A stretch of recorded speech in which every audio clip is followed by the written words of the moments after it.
Hello friends.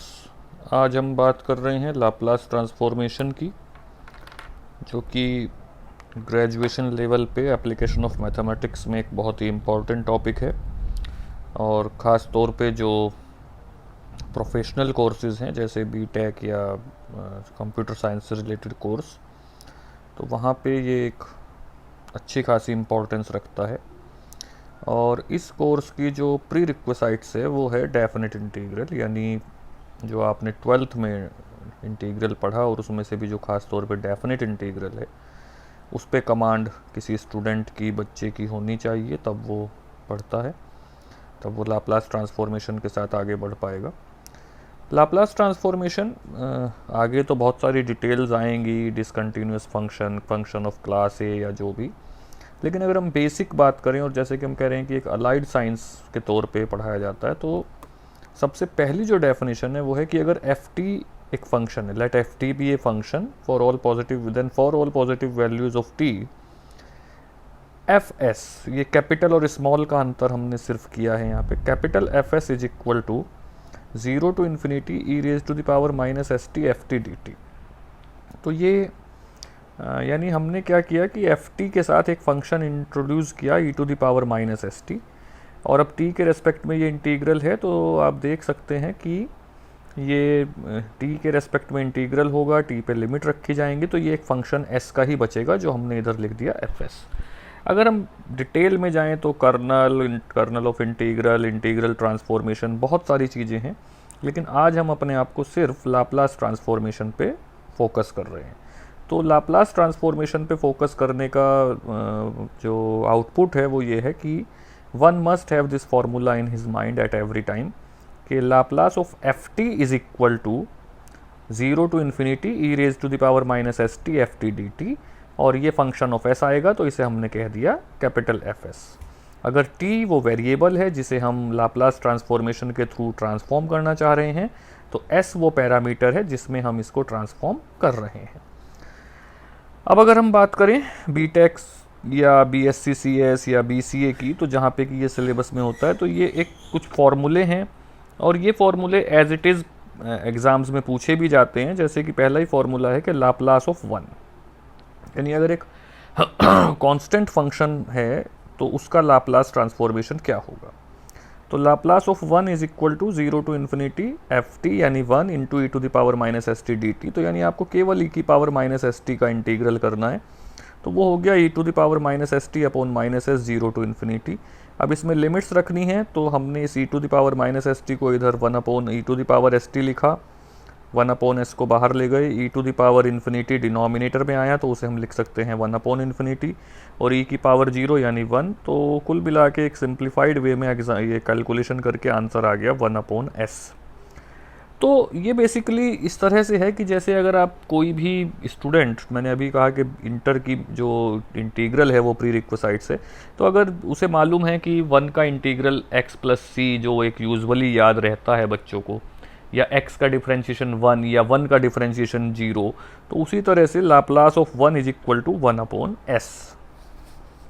जो अगला formula है इसी तरह से वो है लाप्लास ऑफ t, यानी बिल्कुल सिंपल हमने t का लाप्लास की बात की। तो अब हमें क्या करना है, t e to the power minus S T का इंटीग्रल सॉल्व करना है 0 to infinity। तो हमने यहाँ पे इंटीग्रल बाय पार्ट्स लगाया, तो पहली टर्म मिलेगी हमें t e to the power minus S T upon minus S 0 to infinity plus integral, plus इसलिए आया क्योंकि एक फार्मूले का माइनस आएगा और एक e to the power minus S t के इंटीग्रल का माइनस आएगा, तो ये हो जाएगा 0 to infinity e raise to the power minus S T upon s d t. T e raise to the power minus S T upon minus S 0 to infinity अभी as it is रखा, और e to the power minus S T का integral करेंगे तो ये हो जाएगा minus e raise to the power minus S T upon S square. अब इन दोनों में 0 to infinity रखना है, तो ये इंपॉर्टेंट है। देखिए जब इन्फिनिटी आ रहा है तो एक बहुत सिंपल अप्रोच के साथ हम याद रख सकते हैं कि ई की पावर माइनस इन्फिनिटी नीचे जाके हो जाएगा 1 अपॉन इन्फिनिटी, और जब भी ई की पावर माइनस इन्फिनिटी आएगा तो आप उसे 0 लिख सकते हैं। एक लंबी इनडिटर्मिनेट फॉर्म है, लेकिन यहाँ पे आप उसे एज ए फॉर्मूला याद रख सकते हैं। इसी तरह से जब 0 रख रहे हैं तो इस t को 0 पुट करने के कारण आप इसे सीधे 0 रख सकते हैं। यहाँ पर वही ई की पावर माइनस इन्फिनिटी आया, 0 हो गया, फिर ये प्लस 1 अपॉन एस स्क्वायर आ गया, ई की पावर 0 1 होता है, तो ये 1 अपॉन एस स्क्वायर। तो Laplace of T is equal to 1/s²। अब जब t का निकाला तो obviously T square, T cube, T की पावर 4, तो हम सीधे t की पावर n की बात कर रहे हैं। तो लाप्लास ऑफ टी की power n is equal to factorial n/s⁴n+1। Laplace of T to the power n is equal to 0 to infinity e⁻⁻st t to the power n dt as usual. अब ये integral solve करना है। जब तक ये t की power 1, 2, 3 है हम इंटीग्रल बाय पार्ट्स लगा सकते हैं, लेकिन जब ये t की पावर n हो गई तो अब मुश्किल है। तो हमने क्या करा, st को x मान लिया, तो t बन गया x/s, dt बन गया dx/s।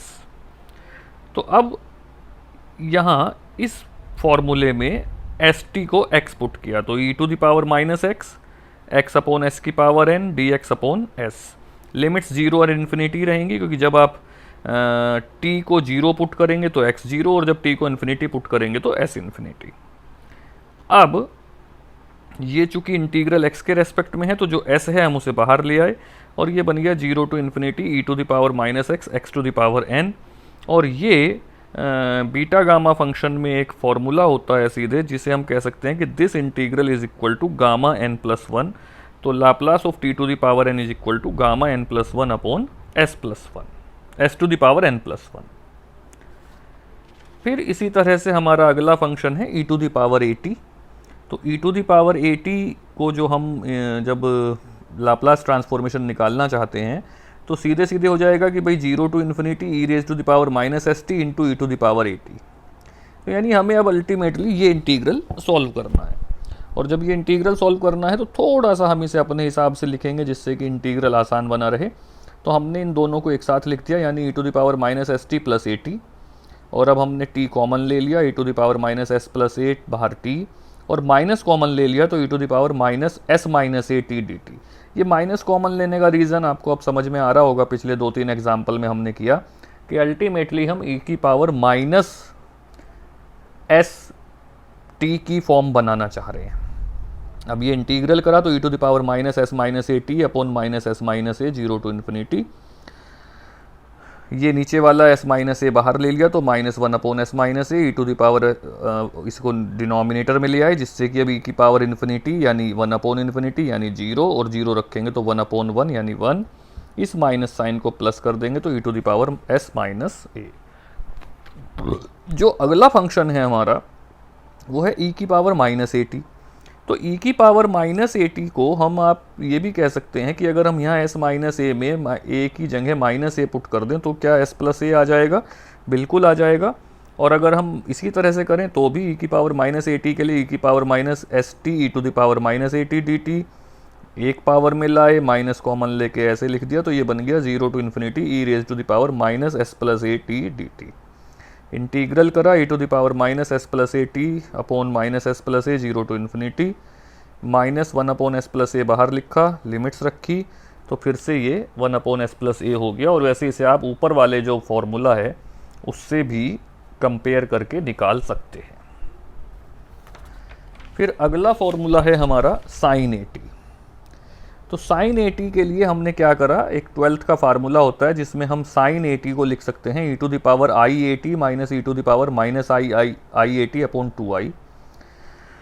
और अब हम जब इसे लिखेंगे तो ये हो जाएगा, मतलब sin at का लाप्लास जो हो जाएगा वो 1/2i Laplace of e⁻iat -e⁻iat।